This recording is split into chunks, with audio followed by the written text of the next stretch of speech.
कोई ऐसे 3 एक्टिविटीज़ हैं जो आप घर पे करके खुद के टेस्टोस्टेरोन को बूस्ट कर सकते हो? जैसे आपने बताया, आप कुछ एरोबिक्स करें, कुछ स्ट्रेंथ ट्रेनिंग करें, 40 मिनट्स ट्राइस अ डे तो बहुत ही अच्छा है। जी। और अपना फैट न बढ़ने दें, body fat. You have to fight for your health, you have to fight to keep your health in order, which includes lower body fat, better muscle mass. यही कर सकते, और नींद पूरी होनी हाँ, चाहिए, वही। यही करना चाहिए। Okay, don't have to be boring, you can indulge once in a while, but ensure your protein intake. Extra protein भी इतना ज़रूरी नहीं है अनलेस आप बहुत ही विगरस वर्कआउट कर रहे हो, बट आप प्रोटीन इनटेक्स का इंडिया में बहुत बड़ा प्रॉब्लम है।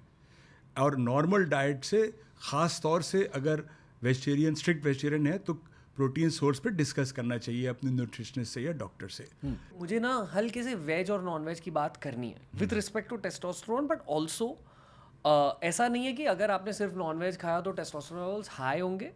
आई ऑल्सो बिलीव कि आजकल के नॉन वेज में जितने भी जानवर मारे जाते हैं उनमें स्टेरॉइड के इंजेक्शंस दिए जाते हैं अक्सर, हार्मोनल इंजेक्शंस दिए जाते हैं अक्सर। ऑब्वियसली वो हार्मोन्स उनके मांस के थ्रू हमारे बॉडी में भी एंटर हो रहे हैं। Does that play any role in affecting our hormonal profiles? So, theoretically, yes. This is a concern worldwide, particularly India, जहाँ कभी कभी रेगुलेट करना मुश्किल होता है, एकदम पेरिफ्री में खास तौर से। जी। तो क्या जानवरों को दिया जा रहा है जिनका मीट आप कंज्यूम कर रहे हैं, is not clear eight times. तो कुछ ना कुछ तो इफेक्ट होगा ही हमारे बॉडी पे। इस पूरे सवाल को 2 सेक्शंस में ब्रेक डाउन करते हैं, ठीक है? पहले आप ये बताइए कि अगर कोई इंसान प्योर वेज है, फिर दूसरा इंसान काफ़ी ज़्यादा नॉन वेज है कि हर दिन अंडे या चिकन, फिश, मटन खा रहा है, और तीसरा इंसान वो सॉर्ट ऑफ नॉन वेज है जो हफ्ते में 1-2 बार नॉन वेज खा रहा है। अभी इन सारों के टेस्टोस्टेरोन प्रोफाइल्स ब्रेक डाउन कर सकते हैं? Depends on too many other factors, पर इनका direct correlation is with your overall protein protein intake. Intake. कि हमारे प्रोटीन इंटेक्स कई बार सफिशेंट नहीं होते। जब इतने बड़े देश में हम लोग उतने एथलीट्स नहीं प्रोड्यूस करते, ऐसे करने चाहिए। अब बहुत कर रहे हैं पहले से, लेकिन फिर भी नंबर्स उतने नहीं हैं। उसका कारण ये है कि हमारे प्रोटीन इंटेक्स उतने अच्छे नहीं हैं अक्रॉस द सिस्टम। और कई बार लोग इसको बुरा मान जाते हैं, कैसे आप बोल रहे हो हमारी डाइट्स, हमारे ग्रैंडफादर की डाइट, फादर की डाइट वो अलग है, उनका रहा होगा डिफरेंट। अब के माहौल के हिसाब से हमारे प्रोटीन इंटेक ज़्यादा होनी चाहिए, एटलीस्ट 1 ग्राम पर किलोग्राम। बहुत ही कम लोग होंगे जो 1 ग्राम पर किलोग्राम लेते होंगे। It's very difficult to achieve unless आप कॉन्शियस एफर्ट कर रहे हैं। हम लोग की डाइट कार्बोहाइड्रेट बेस्ड है, क्योंकि ऐसा होता है जब सिविलाइजेशंस डेवलप कर रहे होते हैं, सोसाइटीज़ डेवलप कर रहे होते हैं, जहाँ डेप्रिवेशन रहा होता है सेंचुरीज से, भूखमरी रही होती है, तो आपको you have to feed a population.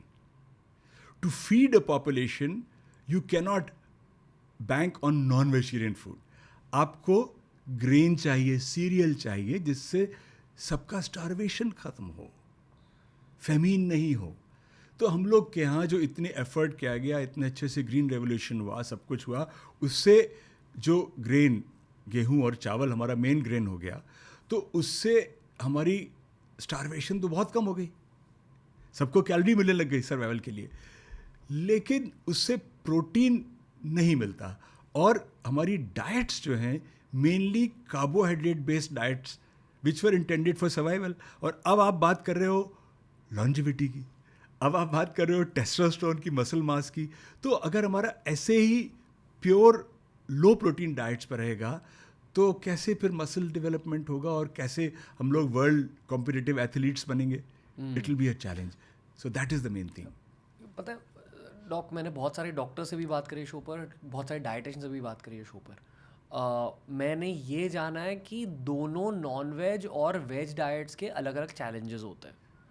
Non veg का चैलेंज ये है कि ये जो हमने बात करी, the vegetarian side of challenges is, I think बहुत ज़्यादा मिस इन्फॉर्मेशन फैली गई है वेजिटेरियन सर्कल्स में कि अरे एक कटोरी दाल खा लो, that's your protein intake for the day. That's not true. वो एक कटोरी दाल में ना 2 या 3 ग्राम प्रोटीन मिल रहा है आपको। अगर आपने एक कटोरी पनीर खा ली, दैट्स एटलीस्ट से 10, 12, 13। सो ideally every vegetarian in our country should be having paneer, tofu वगैरह every day, या protein shakes I believe, but we can't change the diet of a whole country. देखिए, डाइट को चेंज करना सबसे बड़ा challenge होता है, और उसके भी दो पार्ट्स होते हैं. एक पार्ट तो होता है इकोनॉमिक्स.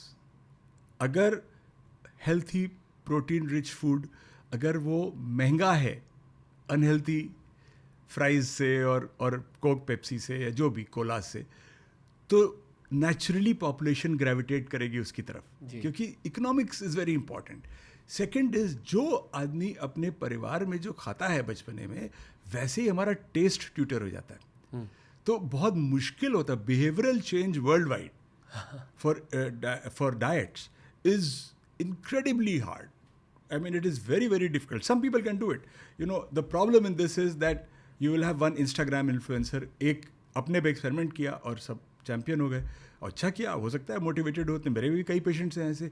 लेकिन अगर मैं वो समूह देखूं पेशेंट्स का, उसमें से कितने ऐसा कर पाते हैं, वो बहुत ही कम होते हैं. तो हमको प्रैक्टिकल सॉल्यूशंस चाहिए. इसलिए vegetarian, non vegetarian is up to a person. लेकिन आपने जो पॉइंट कहा, ये बहुत वैलिड है, सबके सुनने वाला है, कि अगर आप वेजिटेरियन डाइट पे हैं तो आपको definitely there are only 2-3 major sources of protein in vegetarian diets. Number 1 is dairy. Dairy is the main source of protein in vegetarian diets. Then beans and legumes, which are not that great, but they are good. अब सिर्फ दाल को आप नहीं मान सकते उस तरह. Soybean लें, ख़ास तौर से अलग से अगर आप लेंगे तो उससे फ़ायदा होता है.